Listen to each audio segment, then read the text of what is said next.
우리는 실제값 y들과 평균 제곱 오차가 가장 작은 예측값들로 이루어진 빨간선을 찾는 과정을 공부하고 있어요. 빨간선을 찾기 위해 사용하는 식이 MSE였죠. 앞이 예측, 뒤가 실제값이죠. 이 MSE를 최소화시켜주면 되는 겁니다. 그럼 미분에서 그 미분식이 0이 되는 값을 구하면 되겠죠.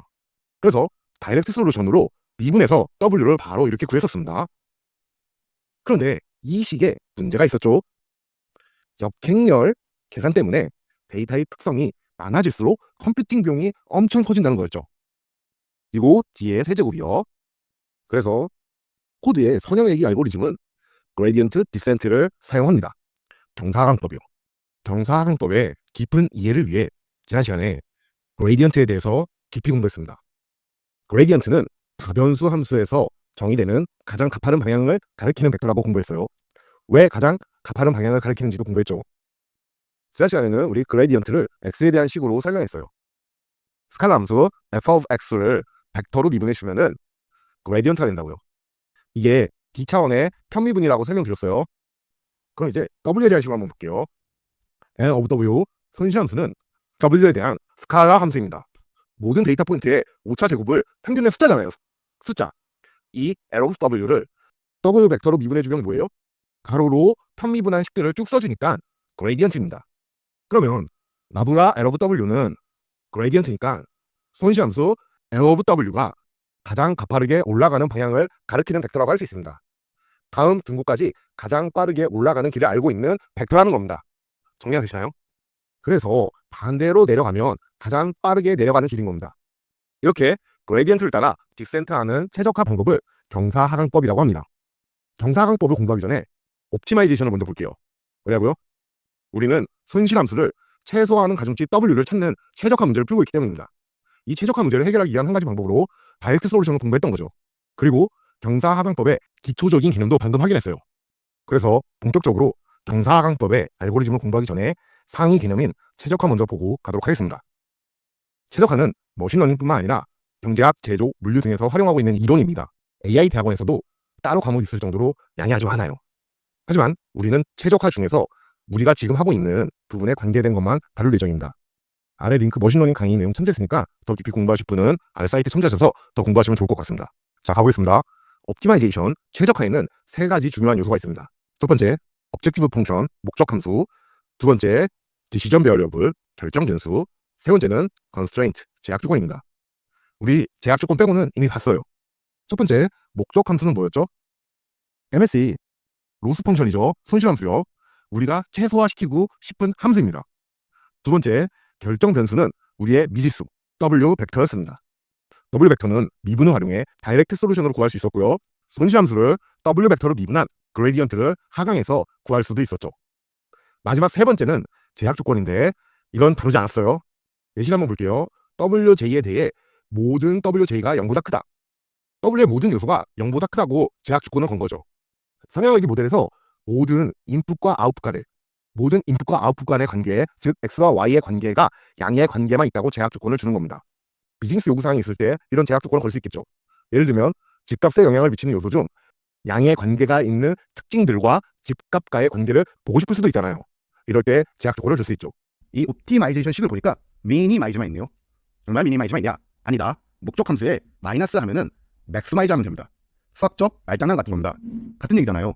우리가 제일 잘 아는 고등수학의 첫 단원 집합과 명제에서 대우 같은 느낌이죠. 우리의 옵젝티브 fun전에 마이너스 음수를 넣으면 위로 블록이 됩니다.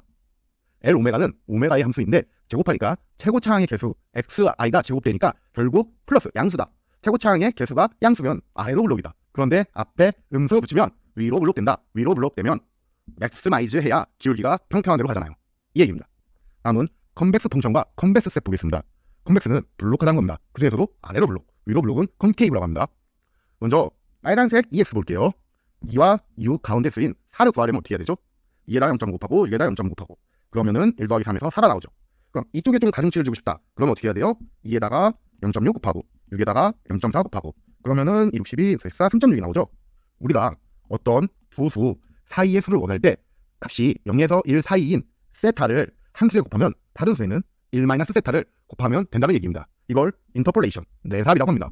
그럼 이 위의 식은 뭐죠? A의 y 값인 fx1 값, fx2 값 사이의 수라는 뜻이죠. 즉, 이 세로축 선 사이의 수라는 겁니다. 그럼 이 값은요, x축 사이의 선이니까 이 x축 사이의 선을 f에다 넣어주면은 요 선 위에 있는 수라는 겁니다. 그러면 우리가 눈에서 보는 것처럼 이 함수에 있는 수들은 요 선보다 다 작거나 같다. 다 작은데 언제 같다? A점, B점에서만 같아진다. 이 얘기입니다. 그리고 이게 뭐다? 컨벡스한 함수, 컨벡스한 함수의 특징이다 라고 알고 하시면 될 것 같습니다. 그럼 옆에 컨벡스 셋은 내부 도형 안에 있는 두 점을 이으면 이 선도 모두 도형 안에 있어야 한다 라는 뜻입니다. 옆에 도형을 보면요, 네, 이 부분이 밖에 있죠. 그럼 밑에 수직에 있는 내용이 지금 제가 설명드린 내용이에요. y점이 C라는 도형 안에 있습니다. 그리고 세타는 0과 1입니다. 그럼 이 선 사이에 있는 선들은 모두 C 안에 있습니다. 이런 얘기죠. C 밖에 있잖아요. 컨벡스 펑션 좀 더 자세히 보도록 하겠습니다. 최초 어떤 점을 우리는 오메가였죠. 어떤 점을 오메가로 쳤던 결국 글로벌한 미니멈에 간다. 이런 얘기고요.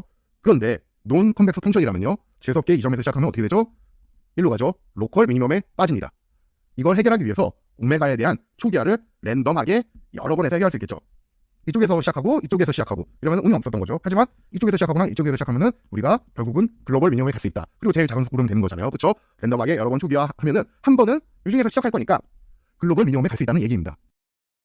이 그림은 레지듀얼 넷 논문에 나온 그림입니다.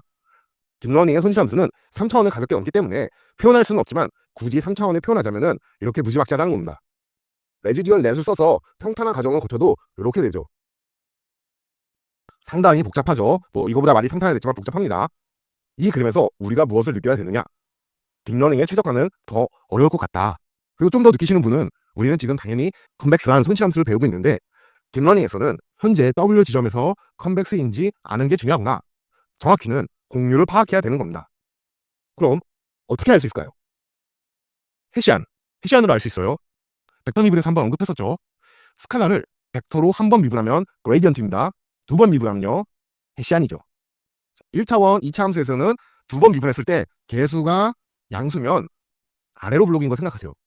마찬가지로 딥러닝에서도 손실함수를 두 번 미분하면 개수가 양수 또는 음수 나오고 양수면 아래로 블록하니까 컨벡스라는 거죠. 맞나요? 사실 단순히 양수가 아니라 양의 중정부호 행렬이어야 합니다. 파지립 세미 데프니트 매트릭스죠. 지금 다 이해할 필요는 없어요. 지금은 딥러닝의 파라미터 차원이 아무리 높아도 우리가 최적화하려는 손실함수는 평균값이니까 스칼라야. 그 스칼라를 W 벡터로 두 번 미분하면 되겠구나. 요 정도 직관을 가지시면 지금 타이밍에서는 베스트한 겁니다.